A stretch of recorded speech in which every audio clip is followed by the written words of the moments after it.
খুলে ফেলেছি, শাড়িটা খুলে ফেলেছি, অনেক গরম লাগছিল তো তাই। আচ্ছা, আমাকে এই ড্রেসে সুন্দর লাগছে না? বুঝতে পেরেছি, আপনি নিশ্চয়ই মনে মনে ভাবছেন বাসার ঘরে আপনার বউ কেন বউ সাজেনি, তাই তো? আপনার অনেক ইচ্ছা ছিল আপনি আসবেন, এসে দেখবেন বউ ঘুমটা দিয়ে আছে, ঘুমটাটা তুলবেন, তুলে বলবেন বাহ চাঁদের মতো বউ পেয়েছি, তাই না? ঠিক বলেছি না? রাগ করেছেন? আচ্ছা ঠিক আছে, আমি কি তাহলে শাড়িটা আবার পরবো? না আমি পরবো না, থাক, অনেক কষ্ট করে ফুটেছি। এই একটা কাজ করলে কেমন হয়, আমি ঘুমটা দিয়ে বসি, আপনি ঘুমটা রাখুন তো, আমি ঘুমটা দিয়ে বসলাম।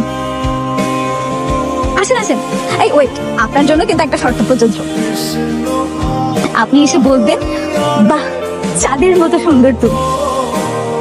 আরে কি হলো, এরকম ভ্যাবলার মতো দাঁড়িয়ে আছেন কেন? আপনি কি বলবেন না? আপনি জানেন এটা সব মেয়েদের স্বপ্ন যে তার স্বামী তাকে বিয়ের দিন এই কথা বলবে।